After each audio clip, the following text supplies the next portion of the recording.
నమస్తే welcome to Pallavi TV నేను గౌతమి ముందుగా బులెటిన్ లో హెడ్లైన్స్ చిక్కట్పల్లి పోలీస్ స్టేషన్ లో అల్లు అర్జున్ సద్య థియేటర్ ఘటనపై విచారిస్తున్న పోలీసులు ఈ నెల 30న తెలంగాణ కేబినెట్ భేటీ రైతు భరోసా సహా కీలక అంశాలపై చర్చ ఆసుపత్రిలో ఉన్న గురుకుల విద్యార్థుల దగ్గరికి ఎందుకు పోలేదు కాంగ్రెస్ నేతలపై బక్క జెట్సన్ ఫైర్ మనోభాకర్ కు కేఎల్ రాట్తాపై కొనసాగుతున్న సస్పెన్షన్స్ 2 రోజుల్లో నిర్ణయం తీసుకోనున్న కేంద్రం. ఇక బులెటిన్ లో డీటెయిల్స్ చూద్దాం. ఐకాన్ స్టార్ అల్లు అర్జున్ చిక్కట్పల్లి పోలీసుల విచారణకు హాజరయ్యారు. తన తండ్రి అల్లు అరవింద్ లాయర్ల టీమ్ తో కలిసి ఆయన స్టేషన్ కి వెళ్లారు. సంధ్యా థియేటర్లో జరిగిన తొక్కిసలాట ఘటనతో పాటు ఆ తర్వాత జరిగిన పరిణామాలపై పోలీసులు అల్లు అర్జున్ ను ప్రశ్నిస్తున్నారు. ఏసీపీ రమేష్, ఇన్స్పెక్టర్ రాజు నాయక్ సమక్షంలో డీసీపీ ఆయన్ను వివిధ అంశాలపై విచారిస్తున్నారు. తొక్కిసలాట ఘటనలో అల్లు అర్జున్ కు పోలీసులు నిన్న నోటీసులు జారీ చేసి ఇవాళ విచారణకు రావాలని ఆదేశించారు.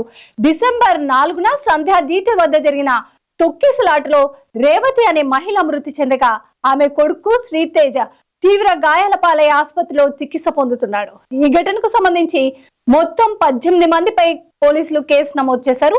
డిసెంబర్ 13న అల్లు అర్జున్ ను పోలీసులు అరెస్ట్ చేసి కోర్టులో ప్రవేశపెట్టారు. నాంపల్లి కోర్టు ఆయనకు రిమాండ్ విధించగా హైకోర్టు 4 వారాల మధ్యంతర బెయిల్ మంజూరు చేయడంతో ఆయన జైలు నుంచి విడుదలయ్యారు.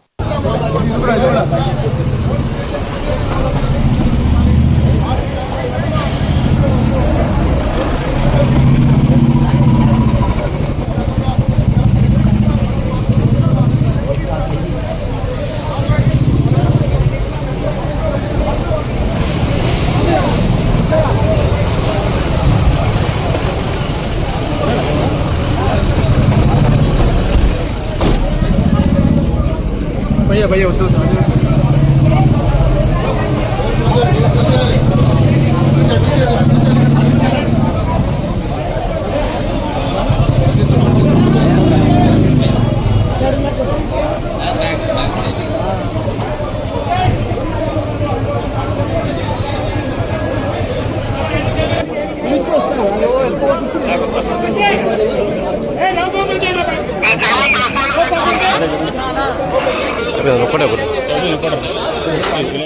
ఈ నెల 30న తెలంగాణ కేబినెట్ భేటీ కానుంది. సచివాలయంలో సీఎం రేవంత్ రెడ్డి అధ్యక్షతన 6వ ఫ్లోర్ లో ఈ మీటింగ్ జరగనుంది. ఈ మేరకు ప్రభుత్వ ప్రధాన కార్యదర్శి శాంతి కుమారి ప్రకటన విడుదల చేశారు. ఈ సమావేశంలో రైతు భరోసా విధి విధానాలు, కొత్త రేషన్ కార్డుల జారీపై చర్చ జరిగే అవకాశం ఉంది. అలాగే భూమి లేని నిరుపేదల కూలీలకు 2 విడతల్లో 6,000 చొప్పున నగదు బదిలీ, యాదగిరిగుట్ట ఆలయ బోర్డు అంశాలు కూడా చర్చకు వచ్చే ఛాన్స్ ఉంది. 1 ఎకరా కూడా వ్యవసాయ భూమి లేని కూలి పనులు చేసుకుని జీవిస్తున్న నిరుపేదలకు ఆర్థిక సాయం చేసే పథకం గురించి మంత్రివర్గ సమావేశంలో చర్చించనున్నారు. వచ్చే నెల సంక్రాంతి తర్వాత రైతు భరోసా పథకం కింద రైతుల ఖాతాలో డబ్బులు వేస్తామని సీఎం రేవంత్ రెడ్డి, మంత్రులు ఇప్పటికే చాలాసార్లు ప్రకటించారు. దీనిపై కూడా చర్చించే అవకాశం ఉంది. సీఎం రేవంత్ రెడ్డిపై కాంగ్రెస్ బహిష్కృత నేత బక్క జెట్సన్ ఫైర్ అయ్యారు. గురుకుల విద్యార్థుల మృతి టాపిక్ డైవర్ట్ చేయడానికి రేవంత్ అసెంబ్లీలో అల్లు అర్జున్ పై చర్చ పెట్టాడని ఆరోపించారు. ఆసుపత్రిలో అల్లు అర్జున్ అభిమాన్ని పరామర్శిస్తున్న కాంగ్రెస్ నాయకులకు గురుకుల విద్యార్థులు కనపడలేదా అని ప్రశ్నించారు. గురుకుల విద్యార్థులు ఆసుపత్రి పాలైతే నేత వెళ్లలేదని మండిపడ్డారు. గురుకుల విద్యార్థుల మృతికి విద్యాశాఖ మంత్రిగా రేవంత్ రెడ్డి బాధ్యత అని అన్నారు. చదవరు, ఆఫీసర్ల పిల్లలు చదవరు, లక్షల మందిల పిల్లలు కూడా చదవరు. ఇలా చదివేది ఎవరంటే మా సొంత గరీబుల పిల్లలు చదువుతారు. కాబట్టి దీని గురించి చర్చ రావద్దు. చచ్చిపోయినా పర్వాలేదు. చిల్డ్రన్స్ డే పిల్లల దినోత్సవం, బాలల దినోత్సవం నవంబర్ 14వ తారీఖు ఈ పిల్లలను తీసుకొచ్చి నువ్వు మాకు అసెంబ్లీ చేయాలి.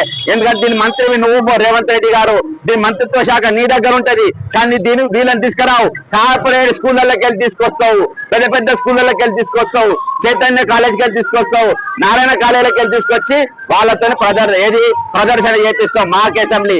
ఎందుకు? వాళ్ళంటే మంచిగా మంచి తిండి తిని ఉంటారు. వీళ్ళంటే పక్క చిక్కు ఉన్నారు, ముఖం పాడుబడ్డ ముఖాలు ఉన్నాయి, ఎండిపోయి ఉన్నారు. తలకు హాస్పిటల్ ఛార్జెస్ ఇస్తలేవు కాబట్టి తలకు నూనె పెట్టుకోరు, పేస్ట్ పైసలు ఇవ్వవు, బ్రష్లు కొనియవు. వీళ్ళు వచ్చినా పర్వాలేదు. ఎందుకు?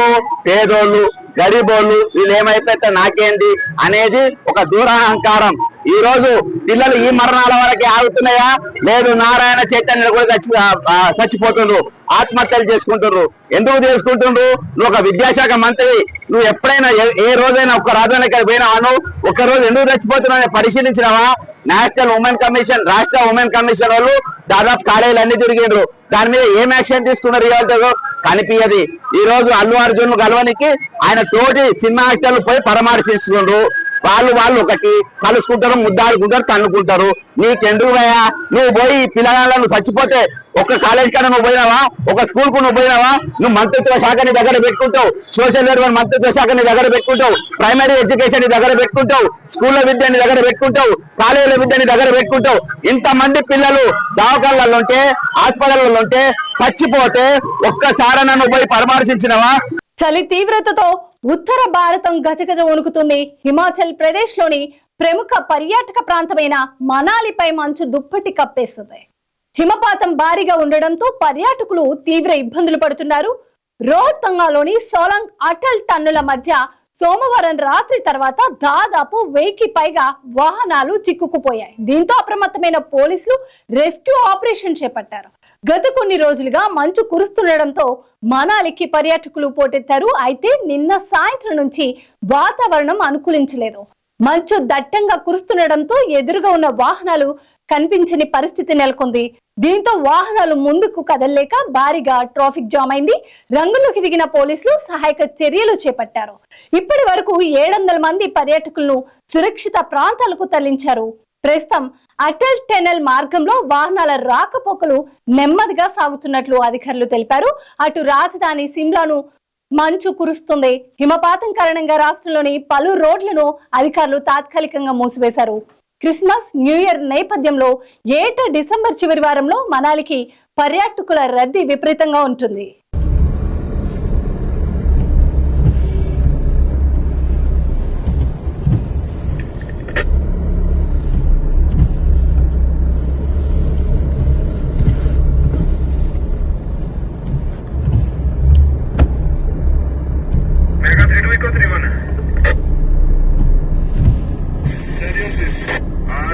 अटल टनल का नज़ारा वो है, टनल पर है, जहाँ मर्जी से गाड़ियाँ घुसी हुई हैं।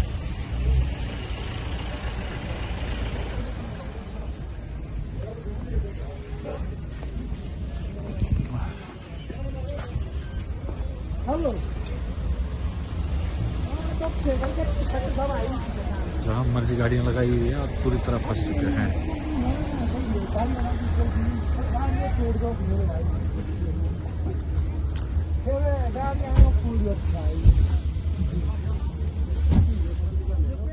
శ్రీవారి భక్తులకు టీటీడీ గుడ్ న్యూస్ చెప్పింది. ఏఐ సాయంతో 2 గంటల తిరుమల శ్రీవారి దర్శనం కల్పించే దిశగా టీటీడీ ప్రయత్నాలు కొనసాగుతున్నాయి.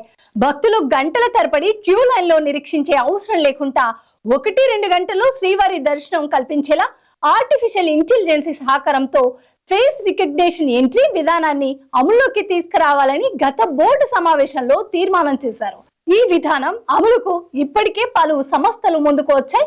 ఈ క్రమంలో ఫేస్ రికగ్నిషన్ ఎంట్రీపై బెంగళూరుకు చెందిన ఓ సంస్థ టీటీడీ చైర్మన్ కార్యాలయంలో డెమో చూపించింది.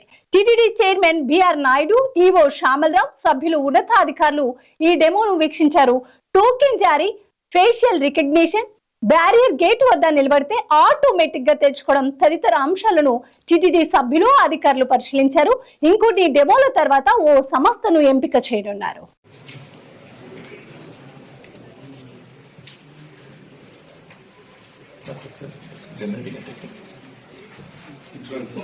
Dynamic zone partitioning algorithms segment queues into AI-optimized zones, ensuring uneven distribution of devotees. Lead density modeling driven with AI-adaptive flow controllers adjust crowd movement every 30 minutes to keep everything moving seamlessly. To handle peak times, multimodal decision trees ensure instant adjustments, maintaining smooth and organized queues for a better experience.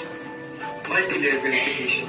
The system integrates 6 to 7 smart AI verification checkpoints powered by facial recognition models based on convolutional neural networks for unmatched accuracy.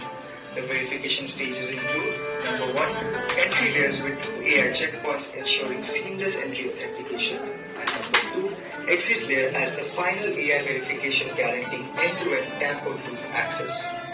The journey towards perfection begins with learning. During the first 45 days, SmartQ evolves through constant monitoring and AI-driven insights.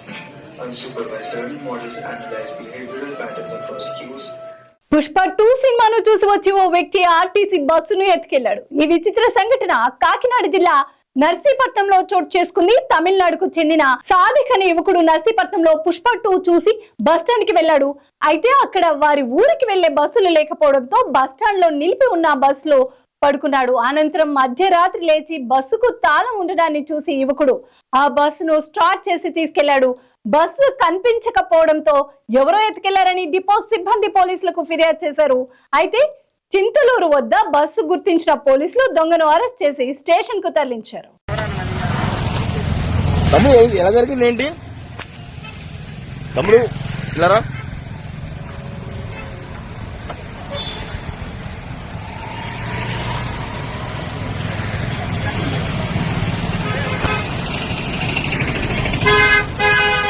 Narsipatnam town CI Govindarao మాట్లాడుతున్నాను. ఈ రోజు మాకు ఉదయం నేను police station ఉండగా ఒక complaint వచ్చింది. Complaint దాంట్లో గీతం రాజు గారు ఆయన హైర్ బస్సులు నడుపుతున్నారంటే ఒక 5 బస్సులు హైర్ బస్సులు మన ఏపీఎస్ఆర్టీసీకి పెట్టడం జరిగింది. అందులో మనకి తుని టు నర్సీపట్నం తిరిగే ఒక బస్సు మిస్ అయిందన్నట్టు ముందు మనకి తెలియపరిచారు. అదేమైందంటే మనకి అది తుని నుంచి నర్సీపట్నం వరకు అది హైర్ బస్సు తిరుగుతుంది, పల్లివెలుగు బస్సు. ఆ బస్సు ఏపీ 31TH0765 నెంబర్ గల బస్సు. ఈ బస్సుని నిన్న డ్రైవర్ గారు నైట్ 10:45 గంటలకు తీసుకొచ్చి తుని స్టాండ్ లో మన ఆర్టీసీ కాంప్లెక్స్ లోనే పార్క్ చేయడం జరిగింది. పార్క్ చేసిన తర్వాత ఆ క్లీనర్ కి అప్పచెప్పాడు అనమాట క్లీన్ చేయమని. క్లీన్ కి సుమారు 1 గంట వరకు ఆయన క్లీన్ చేసి బస్సుని ఆ తాళం దానికి అదే అక్కడ బస్సులోనే వదిలేసి ఆయన ఇంటికి వెళ్ళిపోవడం జరిగింది. మళ్ళీ నెక్స్ట్ ఈ రోజు ఎర్లీ మార్నింగ్ 4:30కి వేరే ఒక డ్రైవర్ వచ్చి చూసేసరికి అంటే నెక్స్ట్ 5 గంటల బస్సు స్టార్ట్ అవ్వాలి.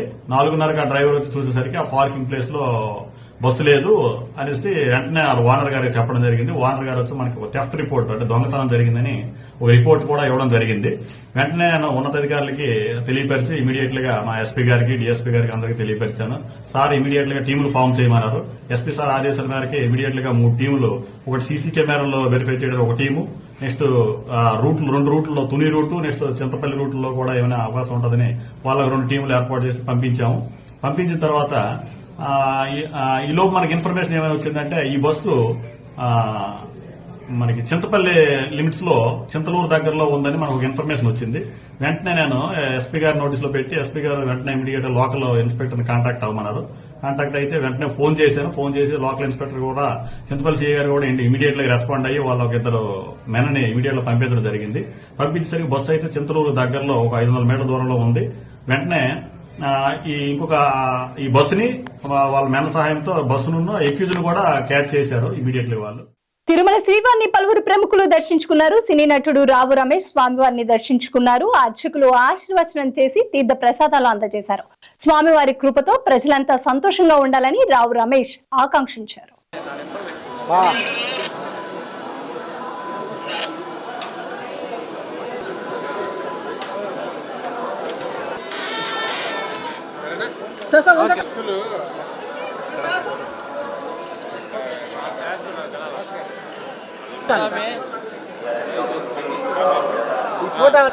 సార్ టైం అయిపోతుంది. ఫ్యామిలీ ఫోటో తీసుకోవాలి టెంపుల్ అక్కడ సార్ అక్కడ పోవాలి సార్. మేడం అట్టే రండి ముందుకు అక్కడ టెంపుల్ ఫోటో అయిపోతుంది సార్.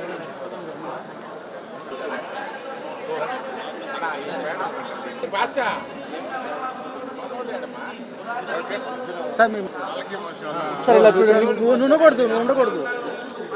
ఓకే చూడండి అయిపోయింది.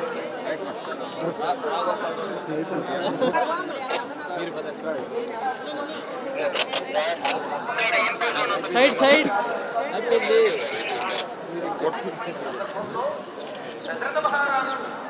ఎవరికి రాదన్నా, మీకు ఫోటో రాదు, మాకు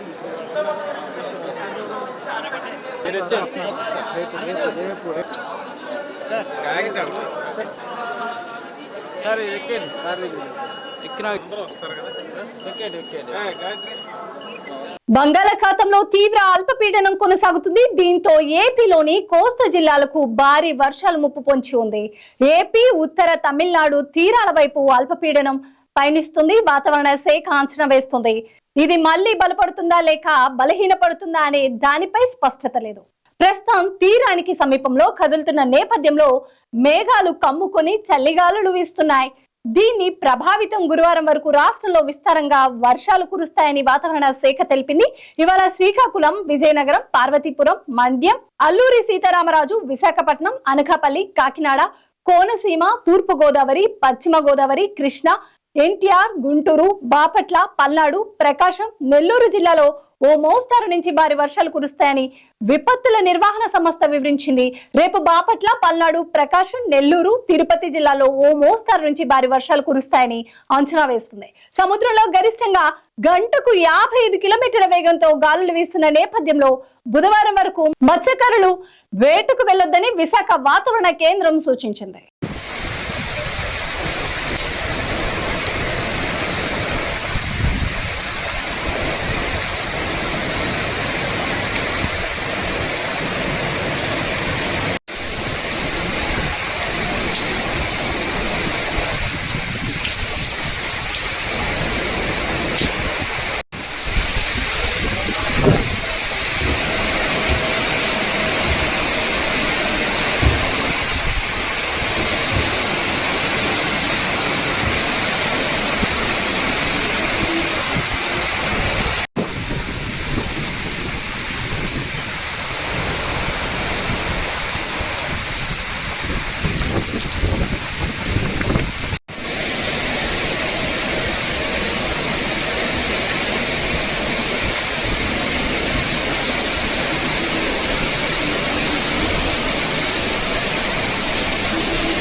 అమెరికాలోని అతి పురాతనమైన అగ్ని పర్వతం బద్దలైంది.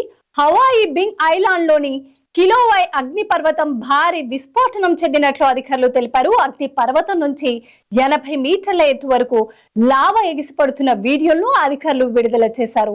ఈ విస్ఫోటనం పగుళ్ల నుంచి సల్ఫర్ డయాక్సైడ్ విడుదలవుతుంది. అది వాతావరణంలోని ఇతర వాయువులతో కలిసి ప్రమాదకరంగా మారే అవకాశం ఉందని వెల్లడించారు. ఈ వాయువులు స్థానికులు, జంతువులు, పంటలను ప్రభావితం చేసే అవకాశం ఉండడంతో ప్రజలు ఇతర ప్రాంతాలకు తరలి వచ్చారు. 1983 నుంచి కిలోవై అగ్నిపర్వతం క్రియాశీలంగా ఉంది. అప్పుడప్పుడు ఇందులోని స్వల్ప స్థాయిలో విస్ఫోటనలు సంభవిస్తూ ఉంటాయి. ఇక్కడ ప్రపంచంలోనే అతిపెద్ద అగ్నిపర్వతమైన మౌనా లావా కూడా ఉందని అధికారులు చెప్పారు.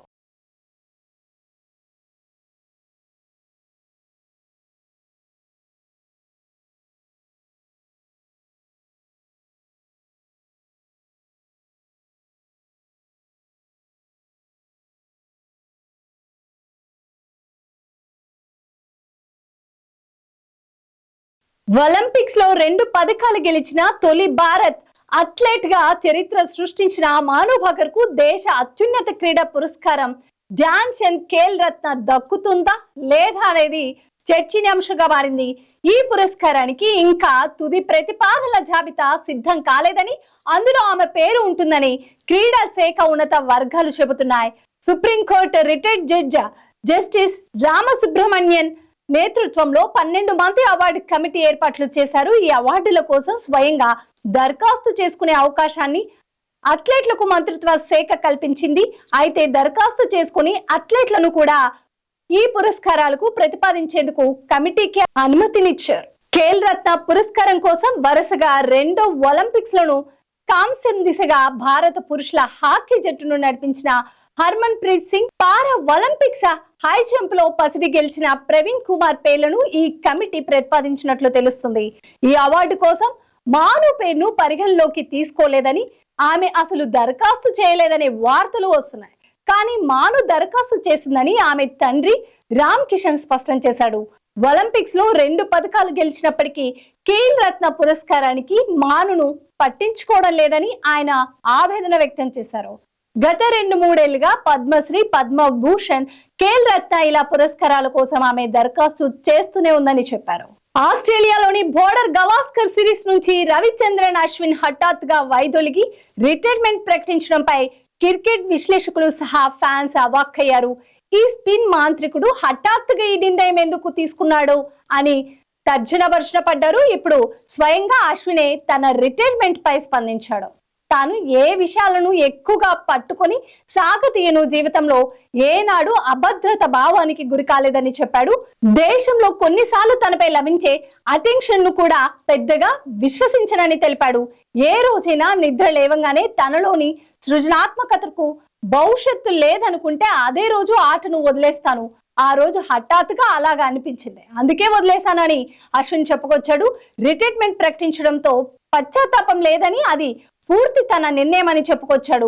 అంతేకాకుండా క్రికెట్ ఎన్నో ఇచ్చిందని, అందుకు చాలా సంతోషంగా ఉందని తెలిపాడు. ఇవి బులెటిన్ అప్డేట్స్. కీప్ వాచింగ్ పల్లవి టీవీ.